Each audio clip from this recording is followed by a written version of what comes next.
What's up, everybody? This is Tom, and this is the first time I've ever done this. This is really new and exciting, but I thought it would be wise. I thought it would be prudent to put a little disclaimer at the front of this episode because we're talking about something that's a little tender, it's a little deep, it's a little raw, and for some, honestly, it might be a little triggering. We're talking about fetishes in this episode, and there are times in the episode, I think we treat this episode with the respect it deserves. I don't think we get inappropriate, I wouldn't say. But there is a part of this episode where, to give some context to what a fetish even is, defining it, understanding what we're even talking about, there's a part of the episode where I rattle off a list of some. And so, as always, I think our podcast is self-explanatory, that it's kind of for mature ears, as we talk about a lot of nitty-gritty stuff on our show. But this episode in particular just seemed like maybe just a little more of a forewarning would be helpful for some. So if you're not at a place in your journey to think that you could handle a conversation about this, then maybe skip this episode and join us for episode 70 and beyond. But it's our hope ultimately, and I mentioned this multiple times throughout the episode. It's my hope that any conversation we have on Yob, whether it's on the podcast or on the blog, that we can bring some light to dark areas. And for so many, and I'm speaking from completely firsthand experience, something like fetishes is drenched in shame for me. And after I recorded this episode with Dean and Matt, I felt a little less alone. I felt a little less burdened in this particular area of my life. So it's my hope, it's our hope that this episode can bless you. I hope it does. But there's the forewarning in case you need it. Much love, brothers and sisters too, listening. This is Your Other Brothers Podcast.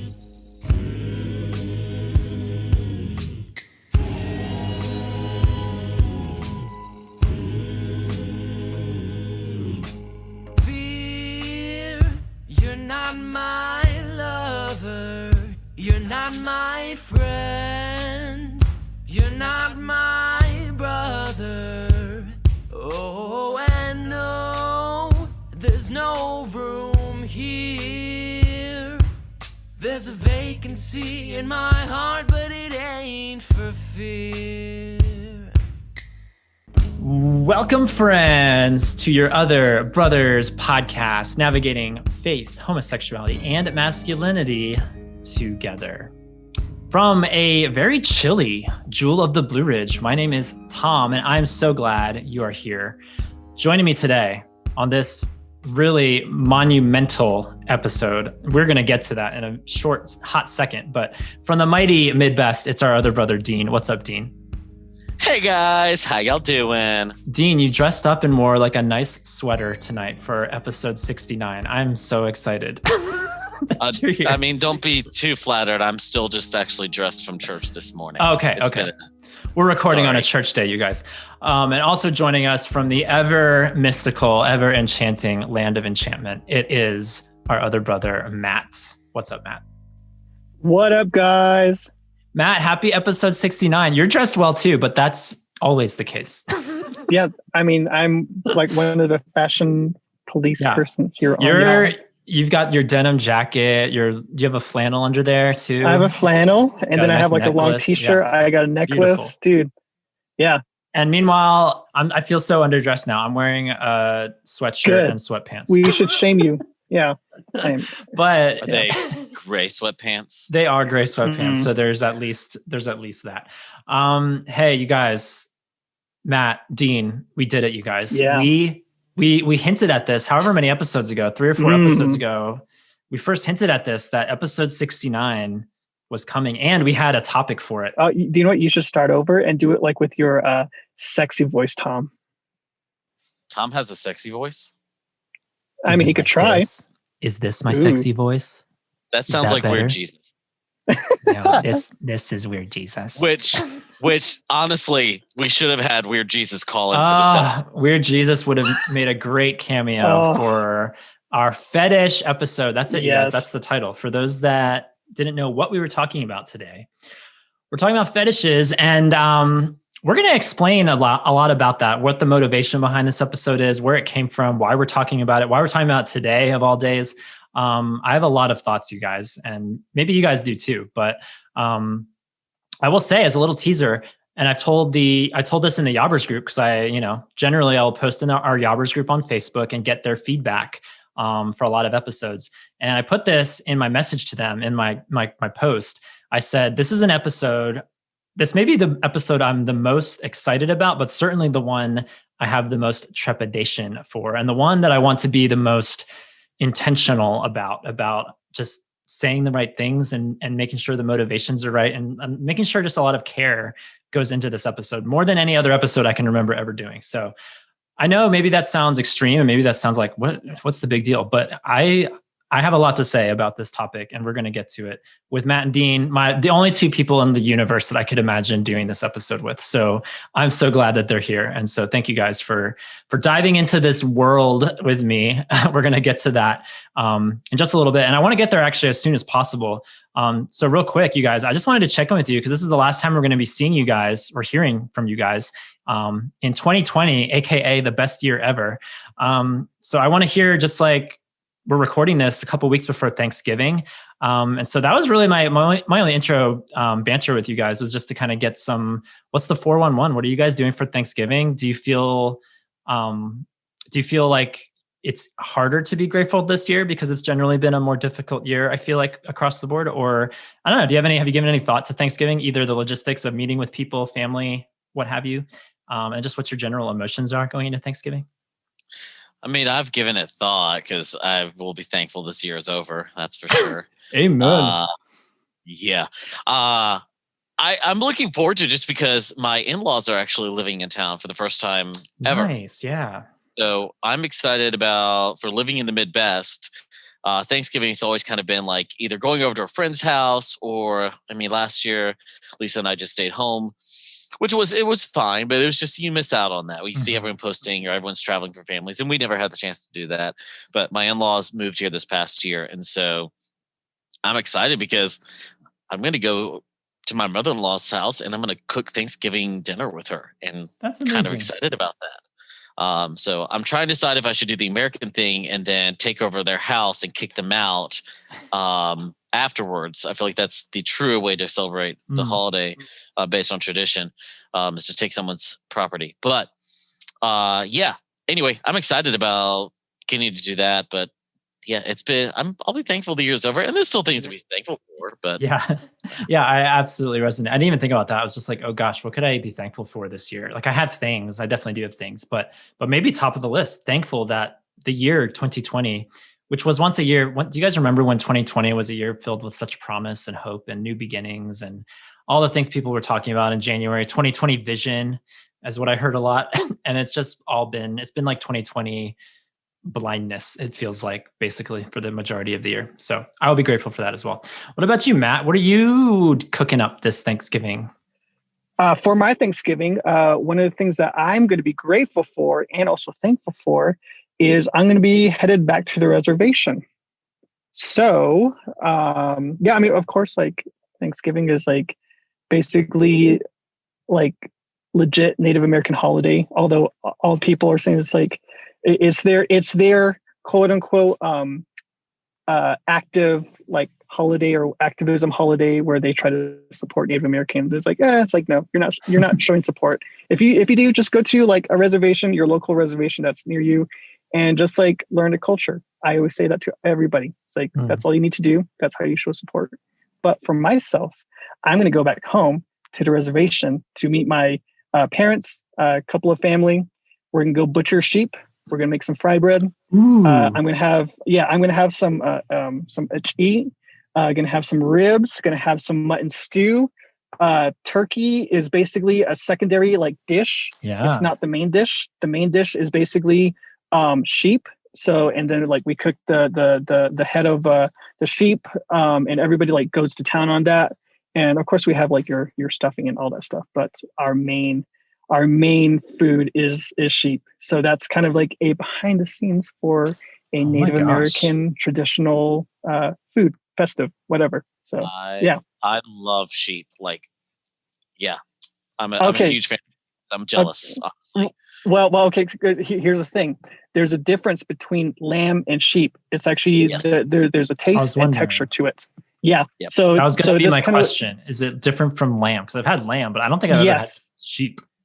Yeah, I've had lamb when my parents were missionaries in Canada, and all my family, we noticed like the taste is like, this isn't sheep. It's like, what the heck? It's like, yeah, it's lamb. It's like, okay, well now we know that there's a difference. So if you guys ever want to taste, know the difference, go to the Navajo reservation. We'll take you to like a place where they have sheep, mutton stew, whatever, and then you'll definitely have like a different taste of sheep.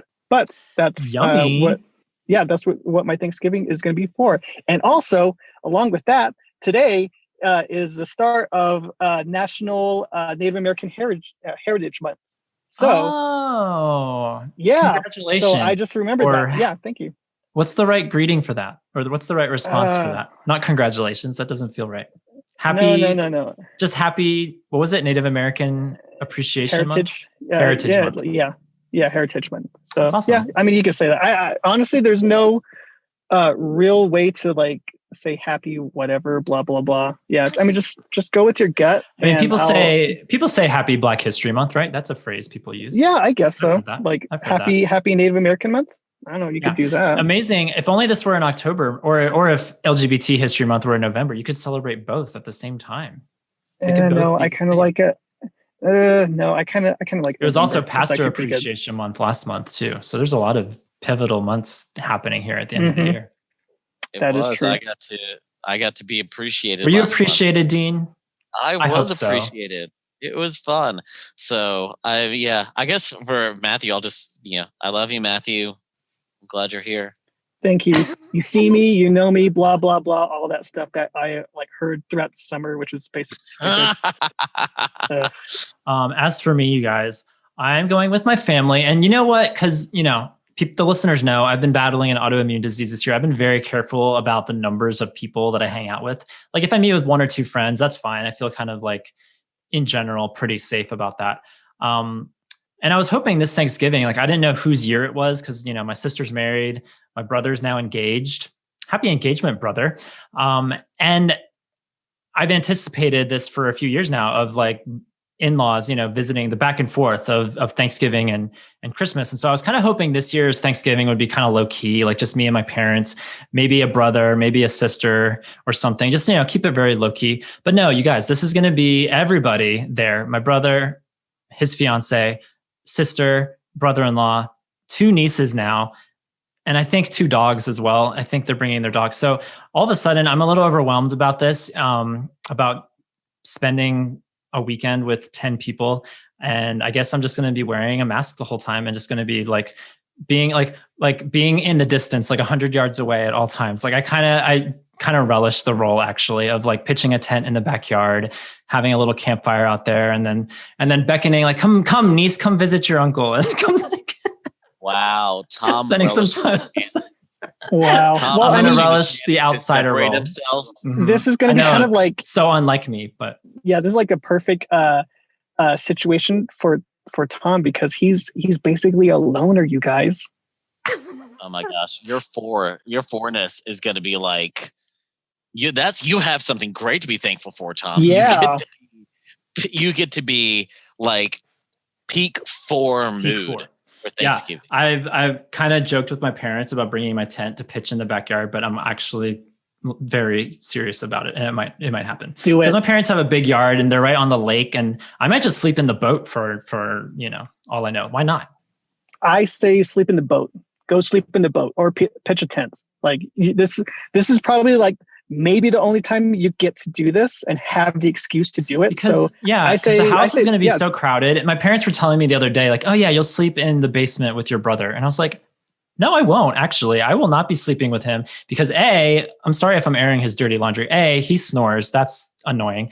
And then B, again, I'm trying to just keep my distance in general. So I don't want to sleep in the same room with another human being. That does not appeal to me whatsoever right now. So honestly, it just kind of makes sense for my physical health, if nothing else. But it absolutely taps into my emotional longings and desires as well. So I'll have something to report on our post-Thanksgiving episode, I'm sure, about how my Thanksgiving went. But like Dean said, I'm above all grateful that this year is winding to a close. We're ready for this to end.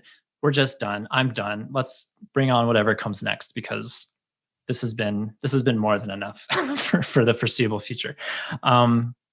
But all that being said, I hope everyone listening, whenever you listen to this, I hope you have a happy Thanksgiving. I hope you're safe with your family, whatever gathering you're partaking in. I hope you're taking proper precautions, staying safe. As for people listening to this 5 years from now, the coronavirus is still happening. That's a thing that hasn't just gone away. So yeah, just everyone take care of yourselves. And gratitude is such a practice. I mean, we've done a gratitude episode before, and it's just such a vital thing to stop and consider. Like really consider, not in a cheesy way, but what are you actually thankful for? So I hope we all legitimately take the time to do that, not only on Thanksgiving, but in the days leading up as well, that this can be a time of gratitude leading up to that occasion.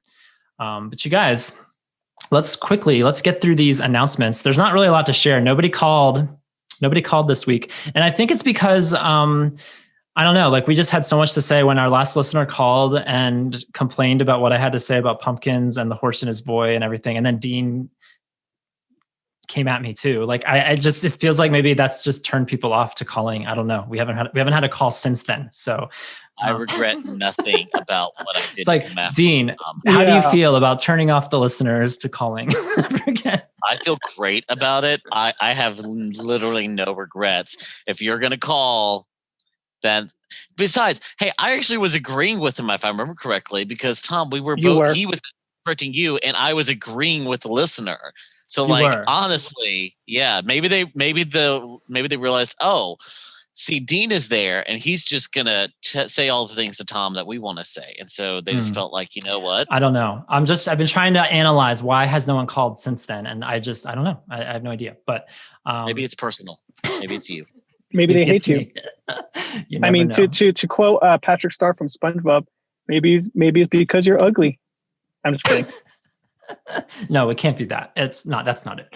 But in any case, no voicemails this time, but we love it when you guys call. And particularly on this episode, this is a tender episode. This is a dive deep episode. If this triggers something for you to share with us, we would love to hear it. If you feel like you have a story to share, a perspective to share, please share your thoughts on the Yob line 24/7 at 706-389-8009. I'd love to hear your voice and share whatever your perspective, whatever story you have on the air. I mentioned The Horse and His Boy. That is the next entry on the book club for next month. So if y'all want to join the book club, it's so great. We haven't gotten a chance to talk about it yet because our last episode we recorded was pre-book club. So this is actually our first episode I'm recording post-book club. And you guys, for those that were there, they know. They already know. But we talked about the Velvet Rage. There's about a dozen of us, and it went so well. It was like one of my favorite Yob events that's ever happened. And that sounds like hyperbole. It sounds exaggerated, but we talked for well over 2 hours and had an amazing deep dive discussion with just some amazing men all around the world. So the book club is the hot new thing with Yob. It's going really well. Had a great first time. And in just a couple of weeks, we'll be diving into The Return of the Prodigal Son by Henry Nouwen. So as of this recording, as of this episode, if you're listening to this pretty recently, you still have a couple weeks to read the book if you want to join in. Check out our Patreon page, patreon.com/yourotherbros for all the information. We would love to have you at the next book club.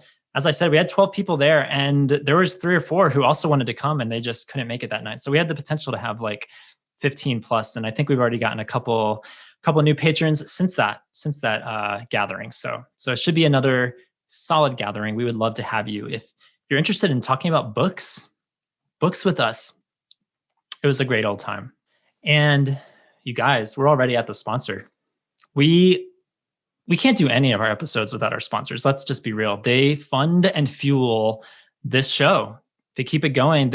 Without their support, we couldn't do here. We wouldn't have the equipment. We wouldn't have the bandwidth, either financially or emotionally. I mean, they give so much for the YOBcast. So in talking about fetishes today, big, huge thanks to our sponsor, Feta Cheese. We love you, Feta. Thank you for sponsoring this episode. You were going to say that. Same here. Oh my gosh. We could not run this show without you, Feta. It's amazing. Knew it was going to happen.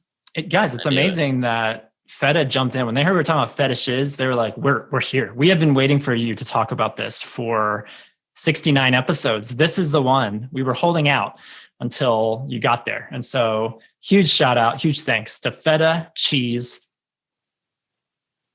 So, for the listeners listening, we lost connection there, and right in the middle of our sponsor read. It was a very unfortunate thing. There are sinister forces at work, you guys, that the anti-feta industry is not pleased tonight. So big thanks to Feta Cheese for spreading their love all over this episode. That was what I was trying to get to before the connection cut out. Yeah. So. And I knew it. I knew you were going to say feta cheese. I was like, I know he's going to say something stupid like feta cheese or something like that. Hey, they reached out, man. I got to take the call. If you're going to call me and sponsor the show, I'm going to listen. So wait, but you just said no one called the Yob line this week. So how did you get a call? Get your story not straight, Tom. No, there's a difference between calling me and calling me, if you get what I mean. So I don't think I do, but I want to now. So we are moving on into our main discussion. We are talking about fetishes, you guys. And as I said at the start, this is a huge pivot from our sponsor of Feta Cheese. But as I said at the start, this is an episode that's been on my radar literally like from the beginning. Like I would say within the first batch of maybe 10 or 15 episodes several years ago. This was a topic that I wanted to do, and no joke, I would voice it here and there and nobody wanted to do it with me. And so it was never like, oh, we have to do this topic ASAP. Like there were other topics that were clearly at the more at the top of our radar, like talking about pornography or talking about, various aspects of male relationships and bonding, since that's a big thing that we talk about in our community. So I understood that fetishes, okay, maybe not a top priority, is something we should talk about, but it's been kind of back in my mind again. And the guys and I, we were joking as we got closer and closer to episode 69, like how funny / appropriate would it be to talk about like some sort of sexual topic? Because we definitely aren't afraid to talk about sexuality on this show. That is a huge aspect of our conversation, and along with faith, along with masculinity, among a host of other things. But yeah, when we started talking about it, started fleshing this out, I was really thrilled that you guys wanted to do this episode with me, because I wrote a blog about fetishes a couple years ago, and I'll definitely link that in the episode description. And I might read parts of it if it's appropriate later in this episode, but you can definitely check that out if you want to read my thoughts on fetishes, because I wrote about it in a roundabout way. And even that was, it felt very limp. It felt very like not, like, I don't know. It just, very flaccid. It was a very flaccid post. Thank you. That's the word I was looking for. It's just hard. It's hard to write about this. It's hard to talk about this in a public way that isn't salacious, that isn't inappropriate, that isn't like, to just be blunt, that isn't triggering for certain people. So I've approached this topic with a lot of sincerity, with a lot of tenderness, and I'm just thrilled that I have two other people who can now approach it with me, because I've kind of felt alone. As far as I know, I'm the only one who's talked about fetishes on Yob. And so I'm now roping you guys into the fetish conversation. So I'm really excited, honestly, to hear what y'all have to say. And I really appreciate y'all taking the time to talk about this with me. And do you know why we're probably the only two that want to do this? Because me and Dean have the balls to talk about it.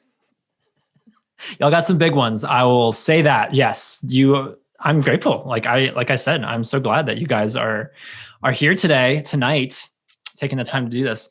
I'm looking forward to our 3-way on fetishes. We're having a 3-way on fetishes tonight. You guys stay tuned.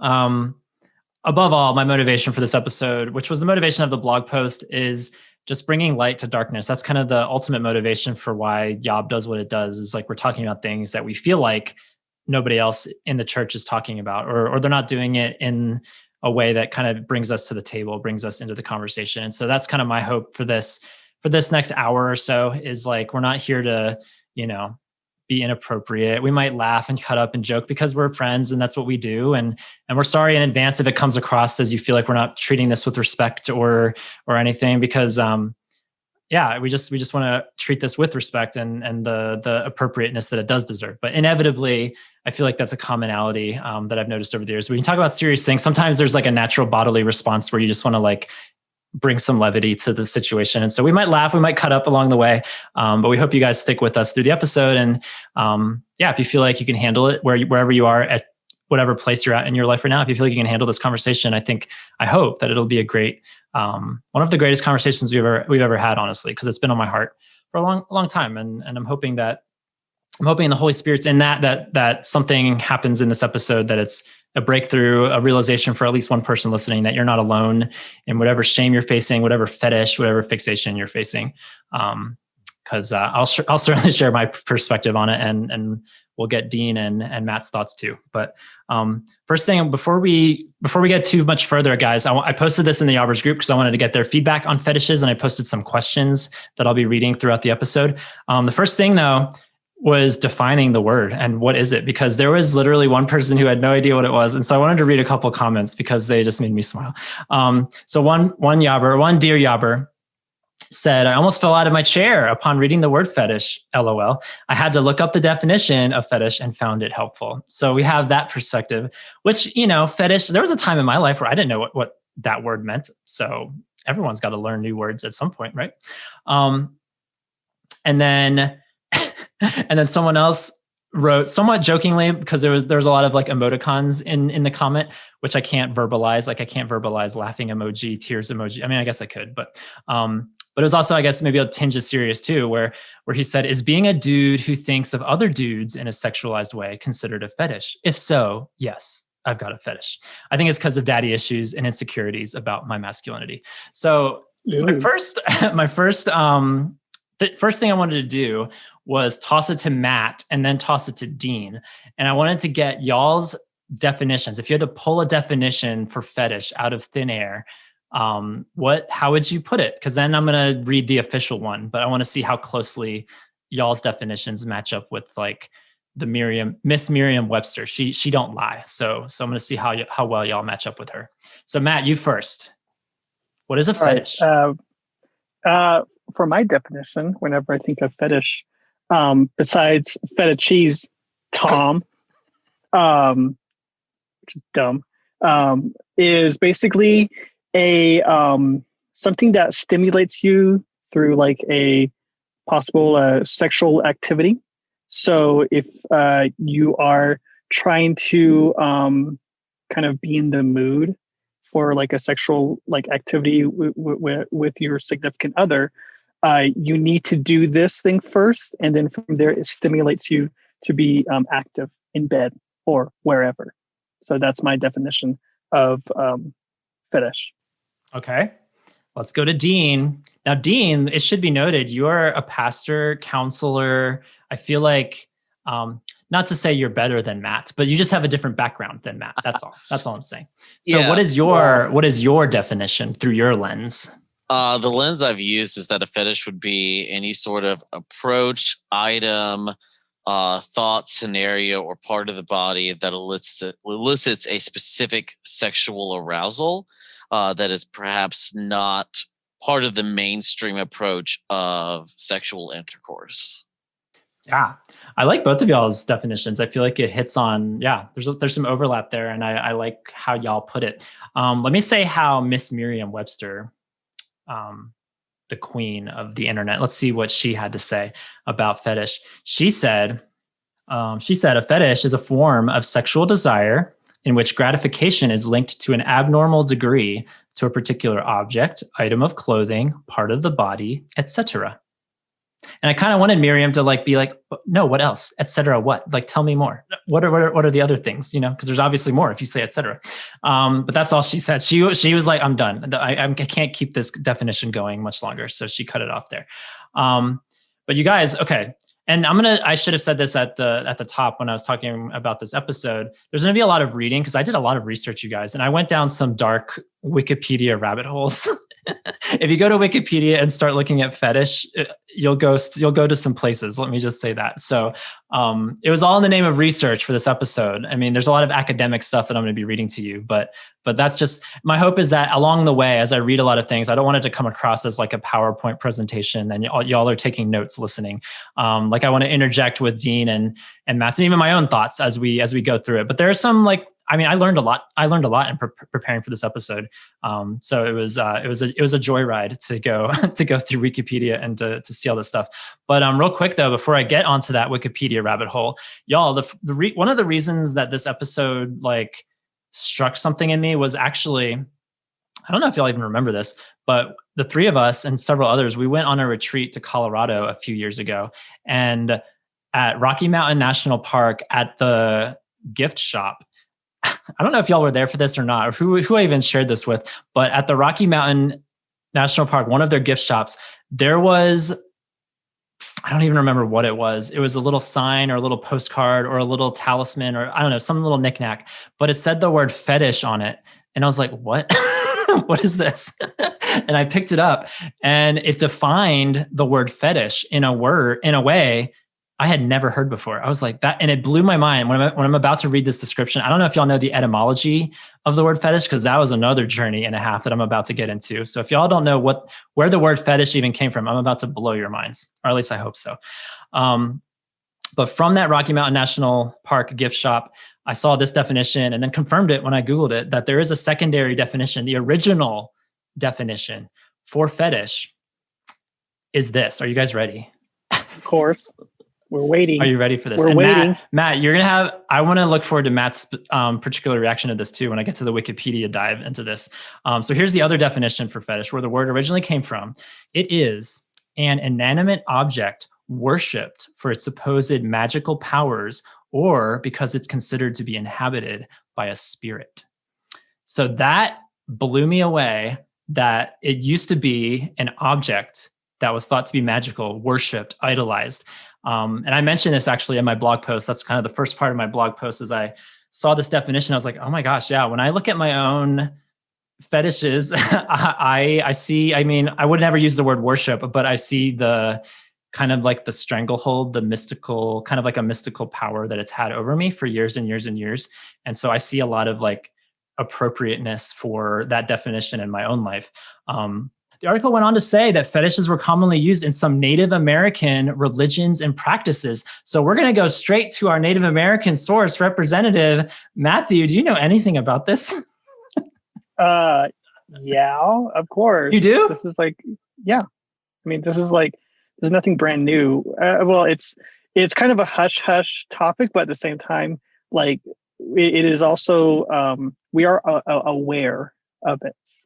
So, yeah. So once you said that, it's like, oh, okay. So basically it's a sexual spirit animal from what you were reading with all that stuff. Sexual spirit animal. What a fun way to put it. Oof. Yeah. So here's my question to you, Tom. What is your sexual spirit animal? Well, see, here's the thing, Matthew. I'm not going to be sharing what that is because of the aforementioned blog post that I wrote. And we're going to get to reasons why and boundaries and such later in the episode. That's going to kind of wrap up this episode. So I appreciate your teasing the ending for everybody. But I mean, I will say I have them. I was actually taking a walk today and I was trying to think in my head, how many fetishes do I have? Like, what would I consider a fetish? Because that's like, okay, we've talked about objects and body parts. Let me actually go on and read the rest of this definition. And then I'm going to turn it over to you guys because I was trying to figure out in my head and count like, okay, what would count as a fetish and how many do I have? Because it's at least 2 or 3, I think. But let me read the rest of it. So the article goes on talking about sexual fetishism to kind of put a category to it. And it talks about how sexual arousal can come from a particular body part, which is classified as partialism. Have you ever heard that phrase, Dean? Partialism? For the phrase, yeah. Okay. It's like a partial part of your body, but not the genitals, essentially. So it's like some other part of the body that elicits a strong sexual response, basically. The Wikipedia article went on to reference a 2007 study that looked at members of various internet discussion groups, which I'm sure there's bounty of there's always a place on the internet where you can belong. Let's just say that. We hope you belong above all else at Your Other Brothers. But yeah, no, this study looked at different groups, forums across the internet, trying to figure out like what fetishes do people fall into? Like what's the percentages and what are people, I mean, yeah, to put it bluntly, what are people aroused by? And so of all the groups of body parts or features, 47%, so 40% of people with a fetish in that partialism category would say that they had a fetish about feet, which is also called podophilia. 9% had a fetish about body fluids, 9% about body size, 7% about body hair, and 5% about body muscles. And then there's like minuscule percentages of all the other body parts. But I found that fascinating, first of all, to see so many different body parts represented in the body fetish category, partialism, as they call it. And you guys, so that's body parts. There's also clothing fetishes, which, there's like different ones like stockings and skirts and footwear and underwear and whole body wear, like jackets and such. There's also costume fetishes as well. And so there's all kinds of categories. There's all kinds of variations of fetishes. And it was really interesting that there were all these studies and done to like get percentages. Like my mind was blown just seeing all the diversity of what people are drawn to and how there's actual studies from all these internet groups and then surveys of people as well to figure out like what percentage of people are drawn to this, drawn to that, drawn to that.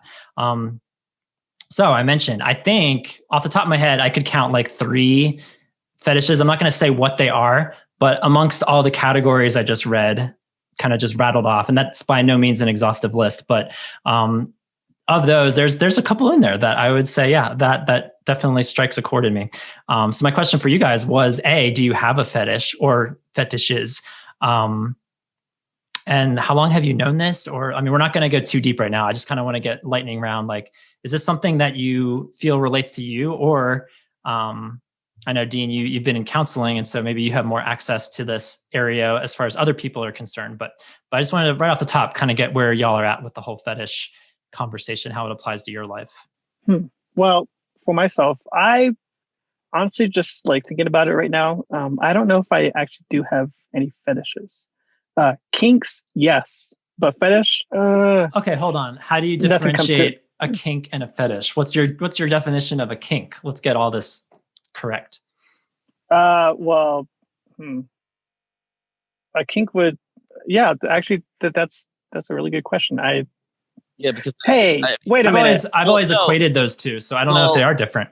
No, they're different. And Tom, you're supposed to be on top of all this stuff. You're supposed to be our basically our dictionary for tonight. Do you know the difference between a fetish and a kink? I just told you I thought they were the same. So you're telling me they're not the same. No, they're not. So tell me what is a kink then? You're having trouble putting words to it. Can Dean help us out? Can you help me out? Well, I'm not going to really agree with you, because I think technically a kink would be a subset of fetishes. Like it's a subset. It's within the fetish category.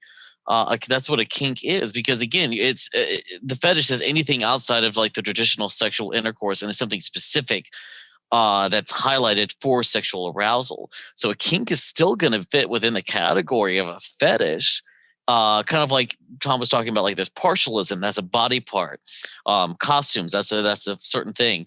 Relationships, that's actually a fetish. So if anyone has, to be blunt, like if you have daddy issues, that's a fetish. I was going to say, so like an older person versus a younger person that you want for a sexual partner. Is that what you're talking about? That's still kind of part of the fetish category.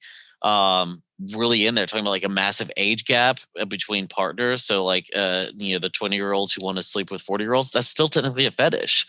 So is that a fetish, but not a kink? Technically. It might be a kink, but it's a subset of fetishes for sure. It's because and that's the thing. Like we were talking about, I persist from the counseling perspective. So for me, it's, while I'll help them differentiate what exactly it is, it still goes all into that area of, okay, I have a specific sexual desire that may not be reflected in a typical relationship or the standard relationship, or it's something that in that relationship is going to stand out and is going to be something I need to work through, or I need to understand better. Is this good, or is this bad? Is this harmful, or is this beneficial?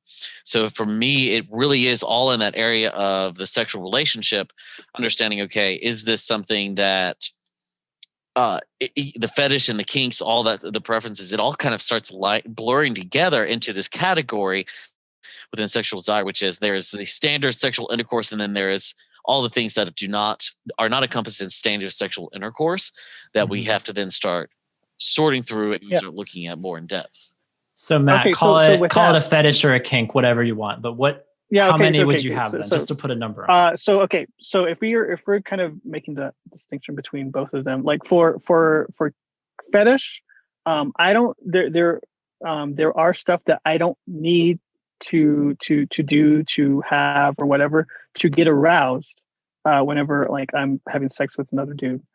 For kinks, that one is from what I'm hearing is that I don't need like all that stuff. It can happen. I'm open to it, but I'm not like this needs to happen like in order for me to like be aroused for sex. It's like no. It's like I'm basically your normal like nonchalant type of person to, I don't know, whatever, to do whatever. So but to be clear, so some listeners may not know your story, Matt, you've been very open with your story. So this is not like breaking information, but you've had sex many times, right? If you want to hear my story, go back to the gay sex and hookup podcast. Yes. So check out any of your blogs. You've written a few about those as well. So all those links will be in the description. But yeah, you have a different perspective of it because versus me, who I've never had sex. That's where fetishes for me has brought a lot of shame because I've never had sex. All of my fetishes, all of my fantasies, all the things in my head, it's all been in my head. And any what's the right word? Any activation of those fetishes has come through the internet and has come through viewing habits, be that pornography or just other digital virtual avenues to kind of fulfill those fantasies or explore them. It's never happened in real life. And so I kind of have this, I don't know, it's a hard thing for me to talk about. I've started talking about it in a very like fairly I wouldn't say surfacey way in counseling because I feel like it's been a little bit more pronounced than that, but not nearly to the extent that I would ultimately one day love to, because I feel like it's still an area very covered in shame for me because I have all these fixations and I want someone safe to talk about them with. And a counselor for me is like the clear, obvious person that I would at least start with, if not end with as well. And so that's kind of the motivation for talking about this episode. I mean, obviously I want to shine light on it for anyone listening, but even for my own life, like this is a huge thing to just even start talking about it with you guys. And I'm really, really grateful to have that. But what about you, Dean? Can you think of any for yourself, or do you kind of like Matt, not so much? Oh, no, I got fetishes. You do? Okay. If you had to put a number on it, just to think about where you are. I don't know. A dozen or so, maybe. More than a couple. Oh, okay. Okay. Yeah. And I said 2 or 3 because those are the most significant. But I think if I looked at an exhaustive list, it probably would be kind of, I don't know if it would be a dozen, but it would be like maybe 7, 8, 9. Like I could easily see things becoming more pronounced the deeper I look into what even exists, what even is out there. And we had one, I wanted to read some comments from the Yobbers because I asked them that question too. Do you have any fetishes? And I wanted to be, again, very appropriate about this conversation. I didn't ask them to list them or anything. I didn't want to go down that trail, but I just wanted to hear if anyone even had any and what their perspective are. And we had a couple of guys who said that they didn't have any, which is, I'm glad that they responded that as well. And there's some that responded that they definitely did. One said, I definitely have a preferred type, quote unquote type, which is derived from my ideal body image. And so again, I think I relate with that comment because I have in my head an ideal body image as well. And with that, partialism, body parts, like I definitely think about certain parts of the body that maybe you wouldn't think would stimulate some sort of sexual response, but I definitely experienced that too. And so that's something that I experienced. Someone else says, I feel like, because I was also asking them, like, do they know where it came from? We're about to get to origins and roots. That's kind of our next segment of this conversation is where do these fetishes even come from? Do you have any idea? And someone responded, I feel like it's tied to missing out on certain normal bonding experiences with other guys as a young man. So he has kind of a relational root to this fetish. And then someone else, which I'm really grateful he shared this. He said someone else has a fetish directly related to the abuse that he suffered from somebody. So it's that's another potential source for the fetish. Dean, I want to go to you because like you've counseled people and then they've talked about fetishes. Like, do you have any thoughts just off the top of your head about like roots and origins? Because I almost feel like, we have the big debate about like, are people born gay? Like, are you born with the gay gene, and are you born gay from the womb, or is it something that you adopt through your environment? And that's a huge debate that will go until the end of time, I'm sure. But I almost feel like, from my vantage point anyway, fetishes feel easier to like diagnose or pinpoint. At least some of them are, maybe not all of them, because I can look at my own life and I can see like, okay, I went through something in childhood where I had all of a sudden a fixation on something, and then boom, this is something that I'm fixated on years and years and years later. Like, what's your vantage point on that? Yeah, I mean, that's in counseling, when you're working with someone you're talking about a fetish with somebody. The only time you start digging into the roots are if they don't want the fetish. So, because the way I approach it in counseling is, okay, the first thing I observe with the fetish, and this is apologize for the long answer to this one. First thing we have to determine with the fetish is it harmful? So in other words, is their fetish going to end up causing themselves or their partners long-term psychological, emotional, spiritual, or physical damage? Because if it does, we have to start working through it. If it doesn't, but they don't want that fetish, or they want to find relief from it, that's when we start looking for the roots of it. And sometimes there's roots, sometimes there's not.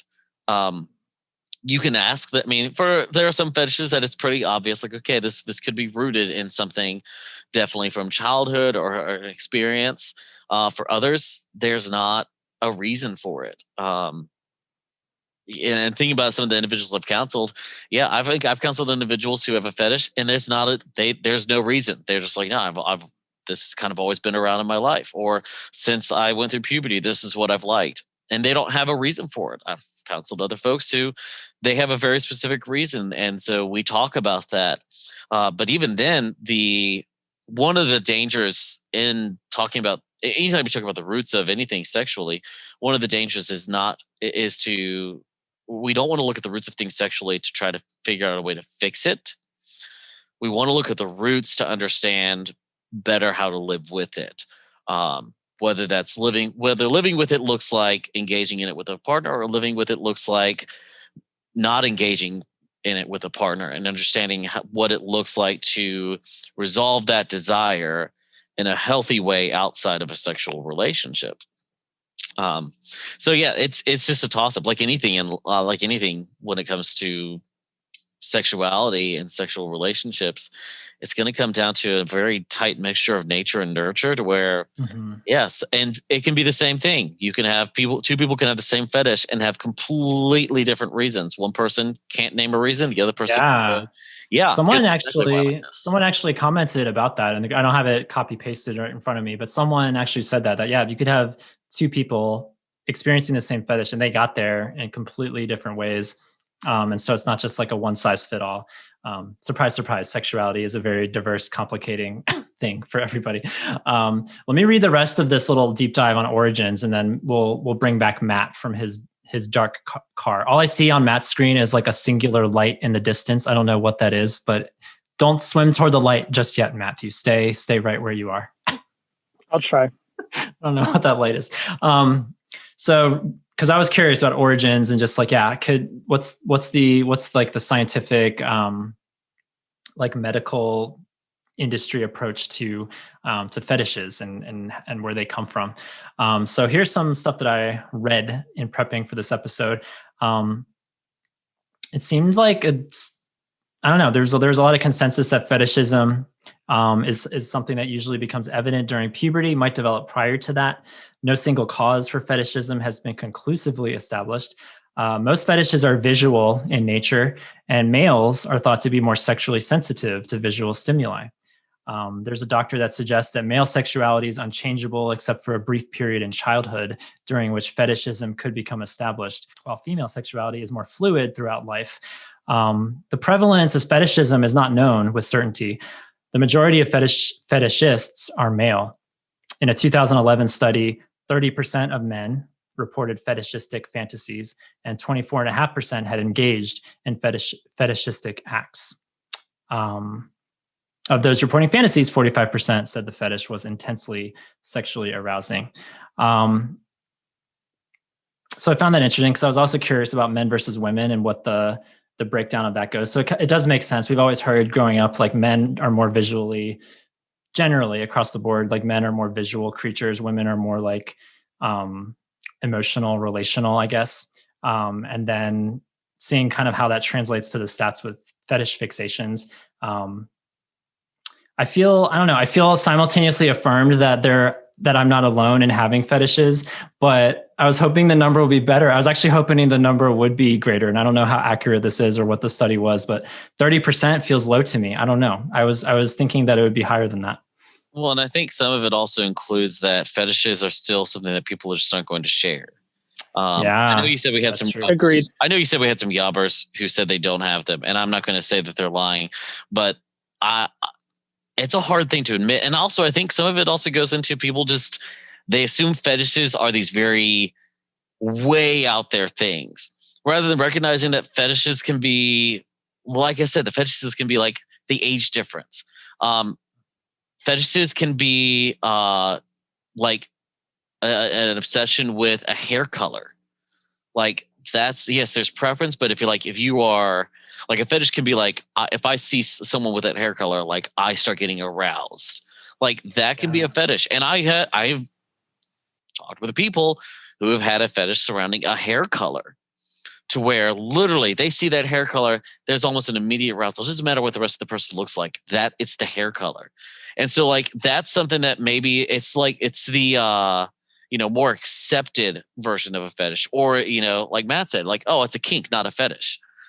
It's kind of still in the same category. Yeah. So I think it's, or like I guess again, it's like trying to figure out how to define these things, or like what's a turn on versus what's a fetish. Cause it almost feels like if you call it a kink or a fetish, you're making it weird, or you're making it abnormal, or you're making it like you're putting some sort of stigma on it, versus, oh, I'm just turned on by blondes, or by blue-eyed whatever, or by Southerners, or, like there's layers to this. And so I don't know what the right cutoff or definition of what meets what. It's not really important for the sake of this conversation, because we're just talking about talking about these things that are that cause a sexual response. That's basically the essence of what we're talking about today. Yeah, and I'm still waiting for whatever you were going to ask me. Me? Because you're gonna like put it to me, and okay, well, I'm waiting. In talking about origins, I wanted to see from you, Matt, just like, you've had sex with many men, and I don't know if you've ever put any thought to that, of like, where did this come from, or if there's any particular type that I'm into, or any particular I don't know, like I don't want to speak for your sexual experiences, so I've just always wondered about that in prepping for this episode and having that conversation with you. Is like, can you trace that to anything, or is that just like not important, like it is what it is, like you don't waste time trying to think about where it came from? Well, so when you guys are talking about that stuff, it actually made me think, like I most likely do have maybe 2 or 3 fetishes. So I'm just to like hear you guys' response and discussion, dialogue about all this stuff. It's like I bet I have like 2 or 3 fetishes, but majority of them, there's only one that started from childhood, and it's still I don't want to say linger, but it's still there even to this day. That I know one is from childhood, but I can't pinpoint it where it came from. Well, actually, thinking about it now, I actually do. I know where it's from. But other than that, you guys, we're uncovering revelations upon revelations with this episode. Yeah. Hey, well, that's what happens when we actually talk about. I know, right? We talk about we're bringing light to the dark. Our stuff, our quote unquote baggage, if you want to make it negative, but we don't have to make it negative, because fetishes sometimes isn't negative. If you're from the upper Midwest, baggage. Oh God. Did I say that right, Dean? You're sort of in that part of the country. I am not from the upper Midwest. Thank you very much. You're like, I am in the middle. I am middle Midwest. Thank you. Midwest. Mighty Midwest. All right. I'm still talking. Oh, I'm sorry, Matt. Finish up, please, because we got to get to Sigmund Freud. Okay. All right. Fine. So anyways, like what I was saying is that, like, sometimes you don't need to be like shameful of that. And and for myself, like me having sex with a lot of people, I have met people who have fetishes, and for me, it's like you do what you do, I do me, and sometimes it's very interesting to hear stories. I definitely know of one story that this person definitely had a fetish, and just hearing that story was just in my mind is like, how the heck did you get this this idea or this arousal doing this specific thing? But at the same time, like I didn't want to judge him. I was there just to listen. And then after that, like me and him had sex after that. But with that, yes, there are some stuff that like you should work out. Others, I mean, it's really not that bad. And people who are learning about them more themselves, I think it is a good thing. It most likely is a healthy thing to definitely talk this out and find out. And I mean, if it doesn't go anywhere, then that's okay too. So for us, Yob people, we're here to listen to you, to affirm you, and to cast no judgment upon you. So I'll say that for myself. This is what Sigmund Freud said. You guys, are you ready for this? No, I am not ready for this. I am not ready for whatever Freud said. We're gonna have a camera cut. We're gonna have a camera cut straight to Dean upon finishing what Freud had to say about sexual fetishes. Freud believed that sexual fetishism in men derived from the unconscious fear of the mother's genitals, from men's universal fear of castration, and from a man's fantasy that his mother had a penis, but that it had been cut off. Of course he would say that. Dean, what do you have to say about that? This is the aforementioned laughter that I'm bringing to this super serious topic discussion. Learning about Freud's thoughts. If you guys could only see Dean's facial expression, there's a lot of shaking of head.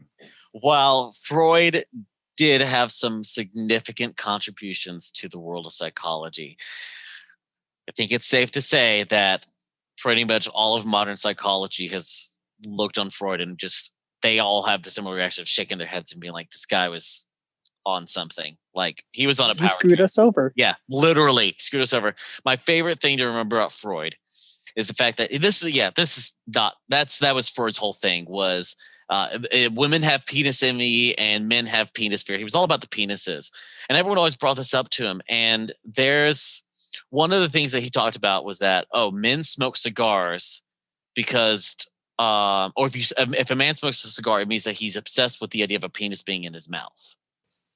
Like, I never heard that. Thing.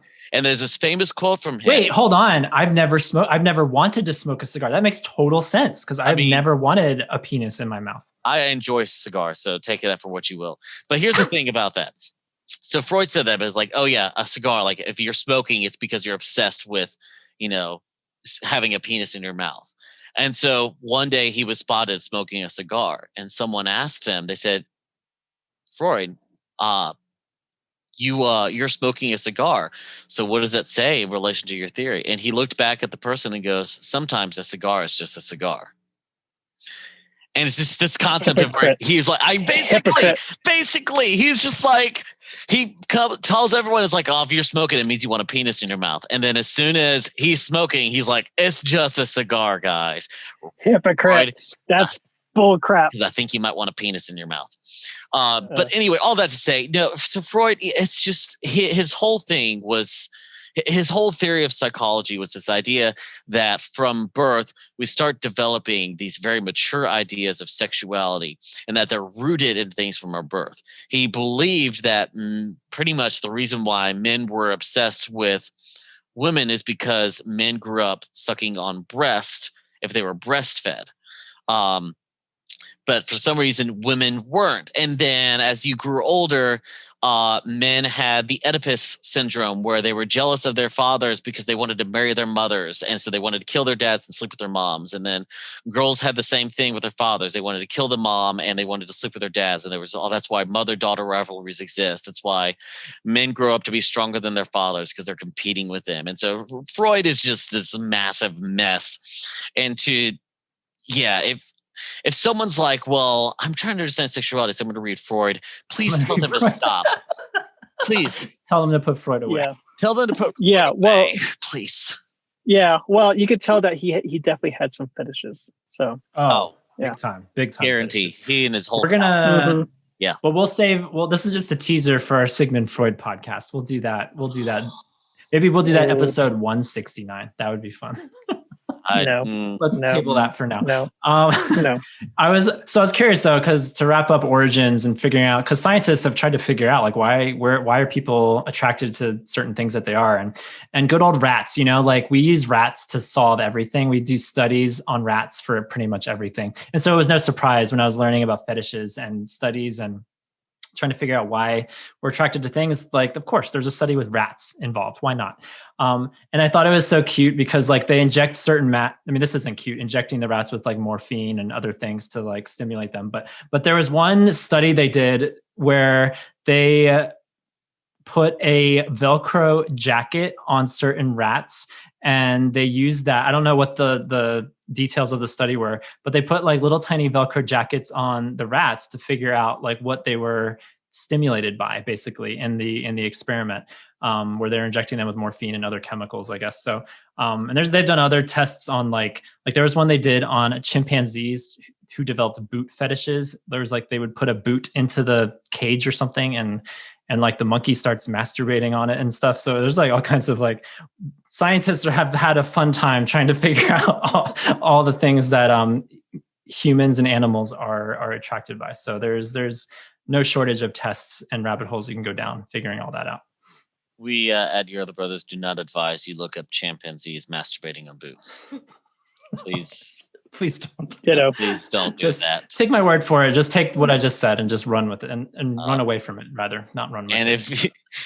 If you feel the desire to do that and would like to discuss that with the council, please reach out to me at dean@yourotherbrothers.com, and I'll be happy to. Reach out to Dean. Don't reach out to me. I'll just make fun of you. Matt will make fun of you.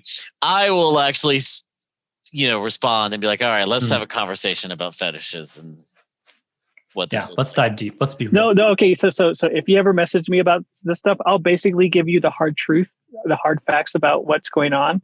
But if you want more of a compassion but yet truthful way to handle this, contact Dean. If not, you can contact me. If not, don't contact Tom, because he'll just basically giggle.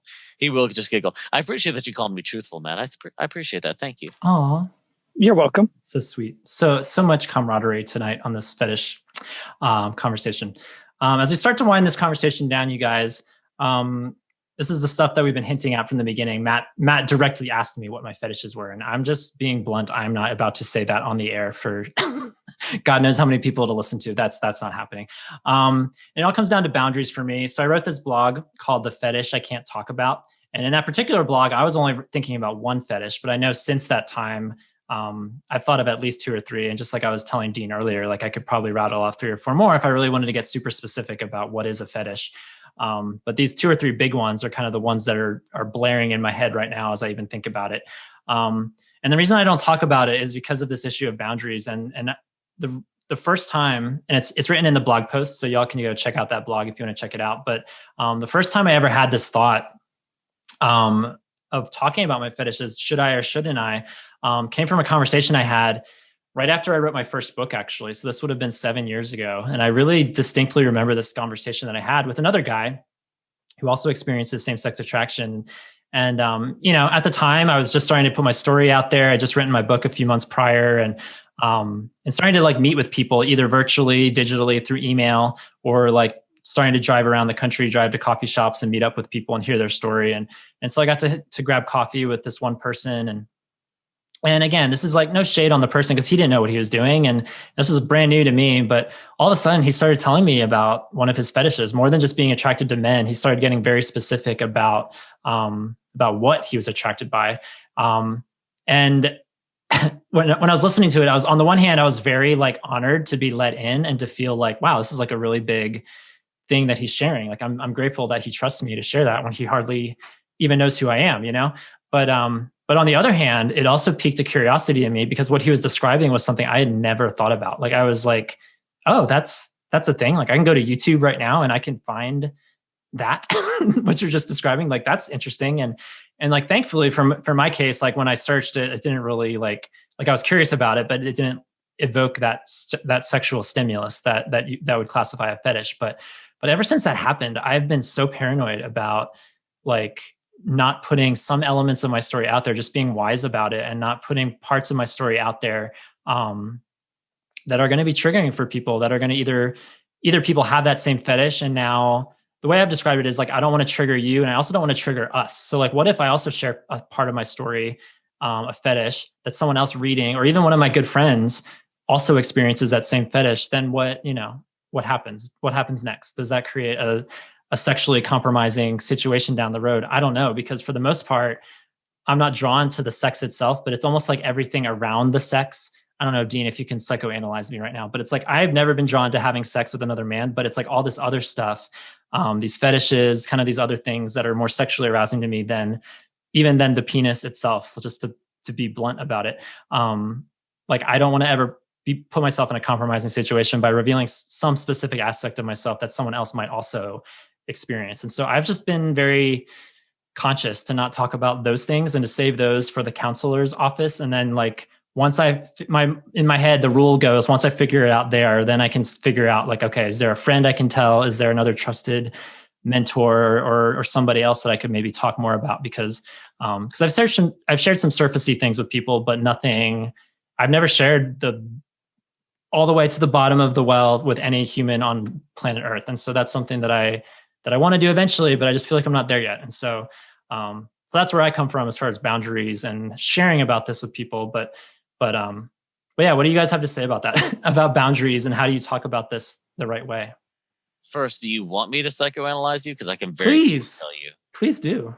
Tom, you're a 4. Your whole thing is about people fighting to be fully known. So for you, all of your desire is for the things on the exterior of intimacy to get you feeling intimate without the direct intercourse. So for you, penetration. Yeah, you wouldn't feel intimacy from intercourse because it's what everyone else does. It's too mainstream. It's too everything else. For you, your intimacy comes from everything else around it. So literally you just have to paint around the entire target, and that's it for you. It's your whole fourness of, I want to be known, but you have to fight for it. I want to be known, but not really known, because if I'm known, it means I'm not unique. So that's why. Wow. Why pay for counseling when I can talk to Dean every few weeks on the podcast? That's one way of looking I know, at it's great. I love how you use sarcasm to divert from me being truthful. Anyway, tell me more. The boundaries are appropriate, and that's something to keep. That's always something to keep in mind. That's a larger thing with just sharing our stories. What I always encourage anyone I talk with, and the first time I had to counsel someone who came to me with a fetish, I went to one of the counselors, the licensed counselors that does peer review for me, and I said, okay, here's my thought on my approach to fetishes. What do you encourage me to do? What would you recommend? And her recommendation, it was spot on. She said, okay, remember, the first thing is do no harm.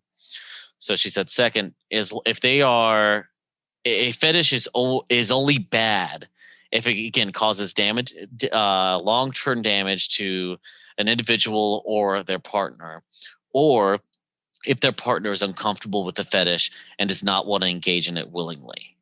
If those two things are clear, then a fetish is fine between that person and their sexual partner. There's no issue with it. The issue comes into play if there's damage in any way, long-term damage in any way, or if they're forcing their partner to do something their partner is uncomfortable with. That's when you have to address a fetish as a problem. But it's not really the fetish itself per se. It's more of the consent and the boundary that's being violated. So boundaries is critical in the conversation, because if you're talking about, it should be a thing anyway.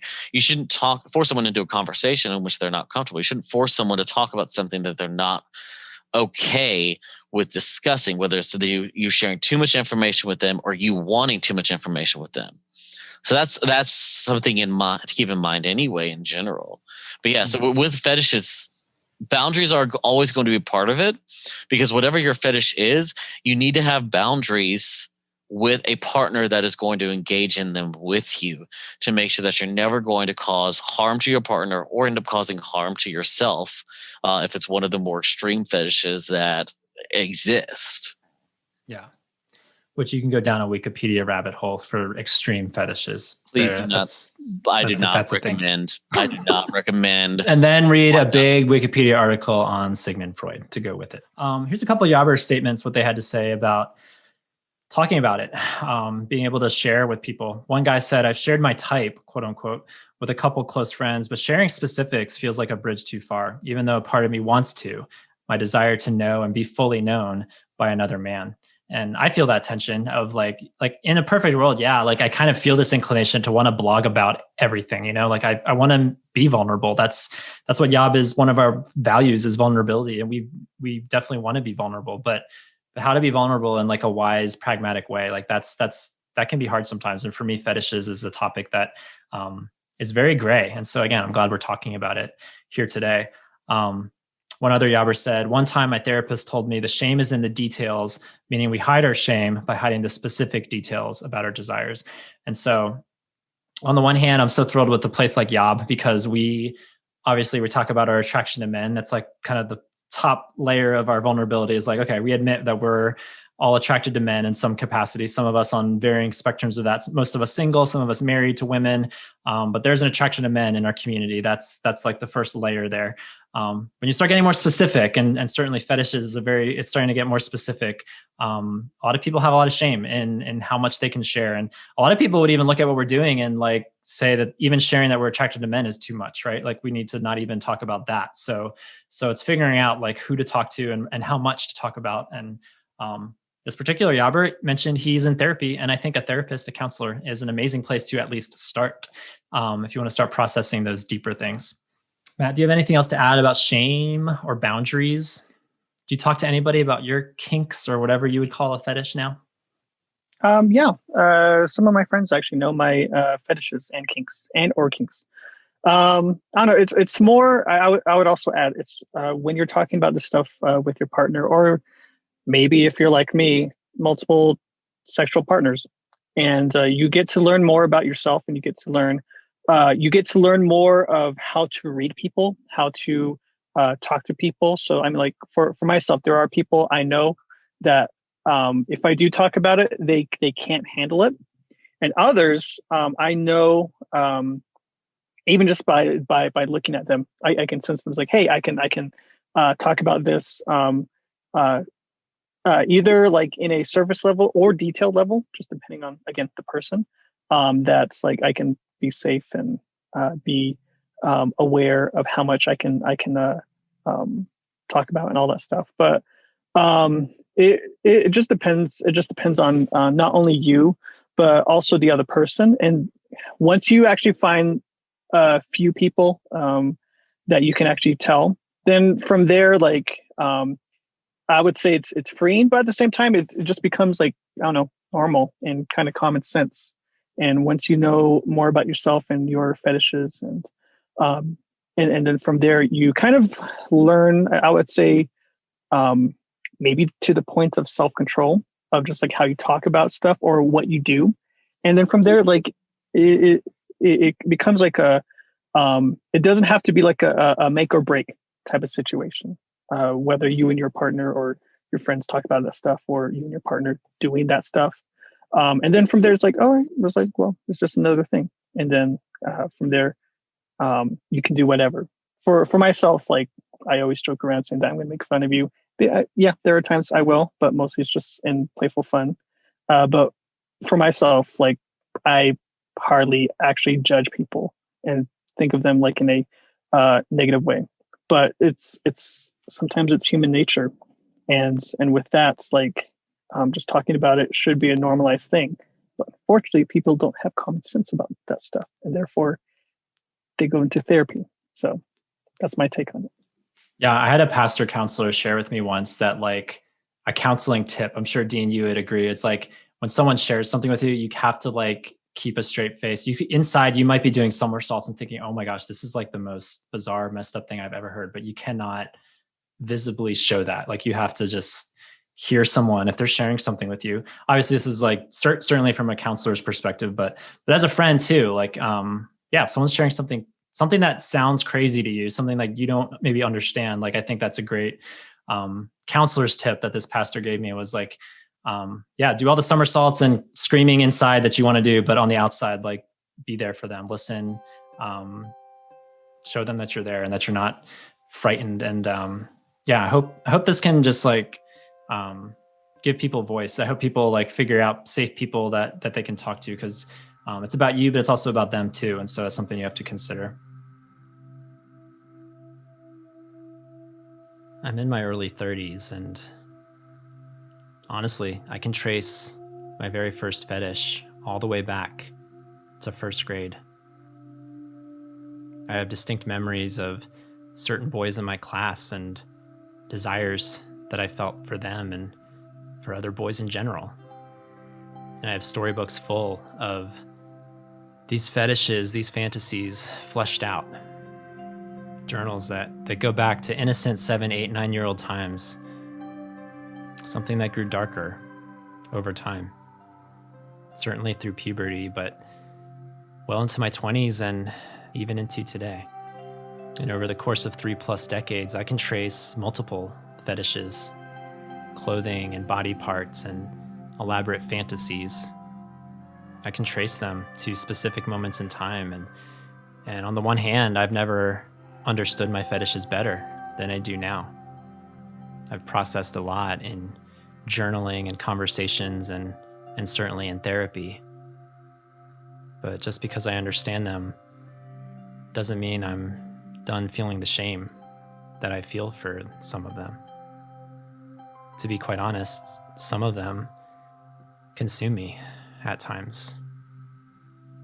I idolize them, and maybe for lack of a better word, I worship them. They consume my time and my energy, and ultimately they rip away my gaze, my fixation, my ultimate focus on God, on doing His will, loving Him and loving others. It's one thing to have a dark desire, or it's one thing to have a shameful one. And it's another thing altogether to have a consuming one.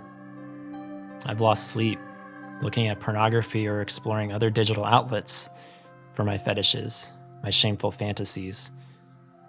And there are times where I think I'm getting over it, or I've achieved enough progress to do without. And then slowly but surely, desire returns, and it's like an itch that I can't stop. And to be quite honest, I feel addicted. I am an addict. I'm desperate for recovery. Therapist, minister, researcher, and author Jay Stringer wrote a book called Unwanted: How Sexual Brokenness Reveals Our Way to Healing. And on his website, he wrote an article called What Your Sexual Fantasies Might Say About You. And his words really land with me as someone who deeply struggles with his shame, with sexual brokenness, and with trying to figure out what to do with the cards I was dealt, how to move forward, how to not necessarily get over the fetish, but how to live with it. In his article, Stringer states, "For too long, the evangelical community has treated sexual fantasies and sexual struggles as something to condemn. Addressing sexual fantasies through the lens of abhorrent behavior intensifies shame and therefore deepens your involvement in the very behavior you wish to stop. There is another approach. It begins by listening to your lust. Internet search bars and browser histories expose your sin, but far more, they reveal the unaddressed and therefore unresolved stories of your life. Sexual fantasies are roadmaps. They pinpoint the location of your past harm and highlight the current roadblocks that keep you from freedom. The sooner we assume a posture of curiosity for our sexual fantasies, the more we will prepare our hearts for the redemptive work ahead." Stringer goes on to say, "Everyone has an arousal cocktail, a mixture of thoughts, images, stories, and fantasies that influence the content we find arousing. In isolation or in toxic religious cultures, we believe sexual fantasies reveal our iniquity. In reality, sexual fantasies reveal our wounds, and even the God-given desires we have for comfort, belonging, and risk. He concludes, sexual fantasies are messengers. You may not like the news they bring, but they will knock on the door of your life until you listen to what they need to tell you. One evening of deliberate curiosity about your sexual fantasies will take you further into transformation than 1,000 nights of prayerful despair. And so, my brothers, you who have long felt fantasies and secret fixations that bring you great shame, things that rob you of your time, your self-worth, your passions, your relationships, especially your relationship with the Almighty. Rest in this unsettling revelation. He knows. He knows the hairs on your head. He knows each breath and each step you take. And he knows your heart, for he made it. He knows what beckons you in all the ways, and he longs for you to be free of all the shame. May we not be afraid to confess our idols and lay them down before the one who sculpted us, knew us even before the womb. He is not surprised or put off by our secrets. He wrote connection into our hearts, into our very stories, into what we're really after. And so may we step boldly with a thoughtful curiosity into the deepest levels of our humanity. We are all wired and hungry, some of us starving for connection. And this is a valid, lovely thing.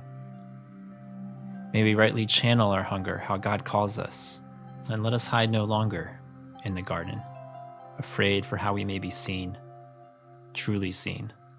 It is time we step out, first within ourselves, further and further into new life.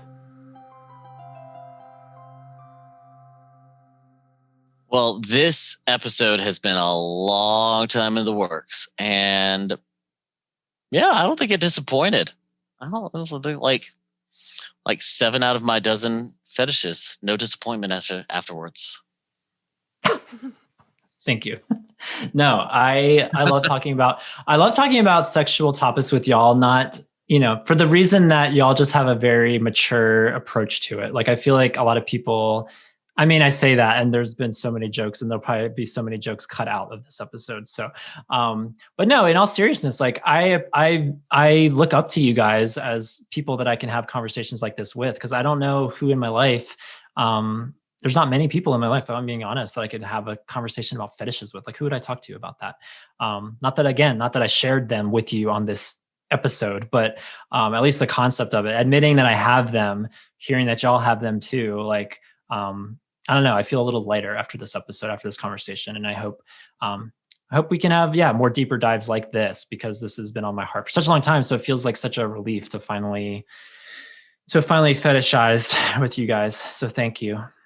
Well, sometimes the most mature people are the ones who experience the most trauma. So that's both me and Dean. Yep. And I'm always down to be part of your fetishes, Tom. Thank you, Dean. Appreciate it. I would love to hear from you guys. We got some great Yobbers response in our Facebook group. If you want to comment on anything we said in this episode, if you want to talk about fetishes, not listing them out, because we want to kind of be appropriate on a blog. So you can go to you'rethebrothers.com/podcast. Check out the episode. What is it? 69 post on fetishes. Answer some questions for us. Like, do you have any fetishes that you can think of based on like sort of the semi-organizational way we laid it out in this episode? And do you have any origins for it? Can you trace it to anything? Is this a problem? Is this something that's like eating up your time, your attention, your idolization? Is it conflicting with like a marriage partner or something like that? Like, please share as much as you feel comfortable sharing, because I know this is a big, heavy topic, and maybe it's not worth sharing on the blog from your perspective. But if you don't mind sharing or calling the Yob line, we would love to hear your response to this episode. I'm curious to see how it landed with you. And a big thanks to Fetishes for sprinkling their goodness all over this episode from beginning to end, covered with feta. Thank you, Fetishes. We're so glad to have you aboard. Nope, I am not. You guys will never eat feta cheese the same way. I don't really eat feta cheese anyway. But I love feta cheese. I think it's my favorite cheese. But I won't remember like them sponsoring us because I think it's stupid. I sprinkle feta cheese. I'm gonna go back on this to propping up the sponsor. I sprinkle feta cheese on all of my salads. I love it on a salad. It is so good. I love feta cheese, and I love feta cheese even more after sponsoring our podcast on Fetishes. Thank you, Feta. You guys, that's gonna do it for this episode of the podcast. We'll be back again for episode 70. We're just gonna keep blazing a trail until we see otherwise. For all your other brothers, my name is Tom. This is Dean. Hugs and kisses. This is Matt. Reminding you that you are not alone. Even the sparrow finds a home. See you next time, everybody. Bye. Laters. Thanks for listening to Your Other Brothers podcast. Our show is edited and produced by Thomas Mark Zuniga. Theme music is Fear Is Not My Lover by Nathan Rousseau. We'd love to hear your story. Comment on this or any of our episodes at yourotherbrothers.com/podcast, or share a story to play back on our show by calling us at 706-389-8009. You can also email us at podcast@yourotherbrothers.com or write to us at Your Other Brothers, P.O. Box 843, Asheville, North Carolina 28802. If you enjoy our show, consider rating and reviewing us on Apple Podcasts. You can also follow us on Facebook, Twitter, and Instagram at Your Other Bros. Finally, if you'd like to further support our storytelling, community building efforts, consider becoming a Yobber. Yobbers pledge monthly on Patreon and receive perks like bonus podcast content, access to a secret Facebook group, regular group calls with fellow patrons and authors, and more. Visit patreon.com/yourotherbros for more information. Until we journey next time, we're glad you're with us.